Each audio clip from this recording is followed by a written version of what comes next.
Have you thought about this? What if disease does not begin as drama but as stagnation? What if the body does not always scream first? What if it whispers through heaviness, mucus, slow digestion, water retention, chronic congestion, dull pain, low urgency, and silent fatigue? Today, you and I are going deep into one of the most important healing combinations in astrology and Ayurveda, Kapha increasing in the sixth house. And if you are a healer, an Ayurvedic physician, a New Age practitioner, or an astrology student, you need to understand this principle very deeply. The sixth house is not just the house of disease. It is the house of imbalances that become patterns. It is the house of what repeats. It is the house of symptoms that become habits, habits that become conditions, and conditions that slowly shape the body, mind, and lifestyle. In this framework, the sixth house governs the small intestine, acute disease patterns, hygiene, critical thinking, spleen, lower waist, lower back, lower spine, immune system, and adrenal response. Now pause there. When Kapha rises in this house, the story is not immediate collapse. The story is slowness. The story is accumulation. The story is density. Kapha is heavy, moist, cold, stable, sticky, protective, nourishing. But when excessive, it becomes clogging, lethargic, resistant, swollen, and stagnant. The broader Jyotish Ayurveda framework specifically connects Kapha increase with heaviness, weak digestion, excess sleep, coldness, congestion, and sluggish metabolic function. So what happens when that Kapha principle enters the sixth house? You begin to see a body that may not fail dramatically, but may begin to slow down in functional intelligence. The small intestine may show sluggish digestion. After meals, the person may feel heavy rather than energized. There may be mucus accumulation, slow bowel movement, and water retention. The immune system may not always look weak in a classical dry or depleted sense, but it may become congested.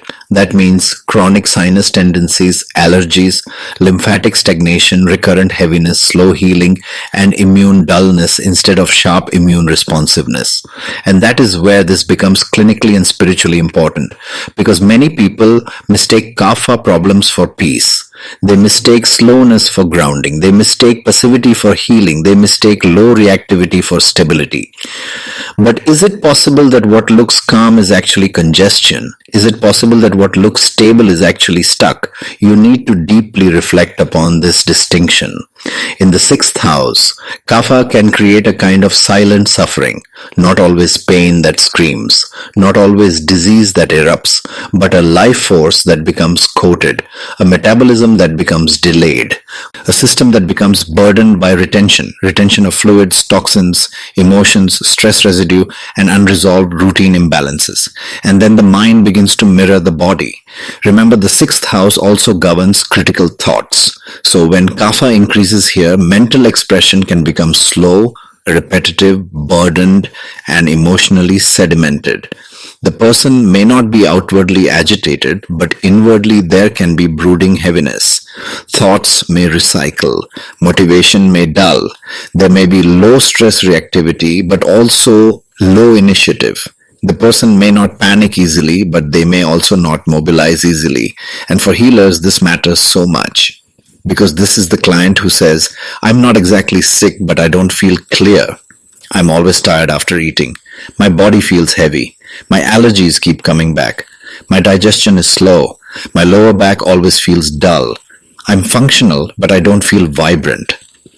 That is a profound sixth house Kapha language. Now let's bring in the planets shown here, Moon, Jupiter, and Venus. This is where the teaching becomes even richer. Moon in the Kapha pattern. The moon governs mind, emotions, food, water, liquids, and retention tendencies. It is associated with lethargy, drowsiness, digestive complaints, water retention, and phlegmatic tendencies in the body matrix given here. In the broader dosha framework, moon has a Vata Kapha constitution, but when Kapha dominates, it can show as heaviness, excess sleep, weak digestion, and emotional saturation. So, in a sixth house Kapha expression, moon can increase emotional eating, fluid retention, mucus, sentimental attachment to unhealthy routines, and a tendency to carry unresolved emotional residue in the gut and immune field. This is why some people do not just digest food slowly, they digest life slowly. They hold on to impressions, they hold on to grief, they hold on to habits, they hold on to pain. And the body says, I will store what you do not process. Jupiter in the Kapha pattern. Jupiter is explicitly linked with fat, fatty tissue, abdominal organs, sweet taste, lymphatic and circulatory congestion, and growth/expansion patterns.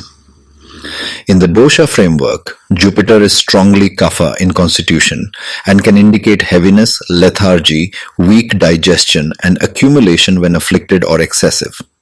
So when Jupiter participates in this sixth house Kapha theme, you may see overaccumulation, metabolic slowdown, lymphatic burden, excess sweetness in diet or lifestyle, weight tendencies, and a healing philosophy that becomes comforting but not activating. This is so important for practitioners. Jupiter can make the person knowledgeable about healing while still being trapped in overnourishment without transformation.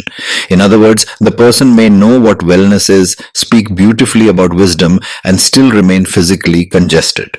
Why? Because Kapha without movement becomes storage, and storage without elimination becomes burden. Venus in the Kapha pattern. Venus is associated with water element, reproductive tissues, kidneys, bladder, refined foods, and sweetness/sensory pleasure. And it also carries a Kapha-Vata constitution in the broader framework. So when Venus colors this sixth house Kapha signature, the issue may deepen through comfort-seeking, processed or refined food habits, sensory indulgence, fluid retention, urinary or reproductive sluggishness, and a tendency to soothe discomfort through pleasure rather than correction. This is where the healer must be honest. Not all self-care is healing. Some self-care is simply well-decorated stagnation. A person can say they are resting, but really they are avoiding activation. A person can say they are nurturing themselves, but really they are feeding congestion. A person can say they are being gentle, but really they are resisting necessary discipline. And the sixth house always asks for discipline, because the sixth house is where healing becomes practice, routine, cleanup, correction, refinement, service to the body, service to the system. So what are the likely physical expressions when Kapha increases in this house? You may see sluggish digestion, heaviness after meals, mucus accumulation, slow bowels, water retention, chronic congestion, allergies, sinus issues, lymphatic stagnation, splenic heaviness, fluid buildup, low motivation, fatigue without urgency, a heavy lower back, and dull persistent pain in the lower spine and waist region. What are the mental emotional expressions? Emotional residue, resistance to change, attachment to familiar suffering, low initiative, slow decision making, passive worry, brooding criticism rather than sharp criticism, a mind that does not attack quickly but that can become coated, burdened, and unmoving. And what is the spiritual lesson? You need to understand this. The sixth house does not only show what is wrong with you, it shows what your soul must learn to work on consistently. So when Kapha accumulates here, the spiritual lesson is not just detox. It is conscious activation. You are learning how to move what you have stored, how to clear what you have normalized, how to stop romanticizing heaviness, how to distinguish rest from inertia, how to transform nourishment into vitality. For Ayurveda practitioners, this is the zone where Agni must be protected. For astrologers, this is the zone where disease should be read through repeated indications, not fear-based conclusions. For healers, this is the zone where gentle compassion must be paired with real intervention. The larger framework makes it clear that health interpretation should be approached as a pattern of risk clusters and corroborated tendencies, not deterministic diagnosis. So what helps? Not random panic, not aesthetic spirituality, not symptom suppression alone. What helps is routine lightening, mobilization, digestive correction, reducing excess heaviness, supporting elimination, improving lymphatic flow, cleaner food rhythms, greater awareness of emotional storage, and practical healing discipline. This is where the sixth house becomes sacred, because it teaches that healing is not always mystical. Sometimes healing is repetitive, sometimes healing is humble. Sometimes healing is waking up on time, eating correctly, moving daily, clearing mucus, correcting excess, and respecting the intelligence of the body. And that is why this house matters so much. If you are reading charts for others, do not reduce 6th house Kapha to they may have health issues. That is too shallow. See the deeper teaching. Where is life becoming slow? Where is immunity becoming stagnant? Where is nourishment becoming burden? Where is comfort becoming congestion? Where is emotion becoming accumulation? Where is healing being postponed because heaviness has been normalized? That is where your work begins.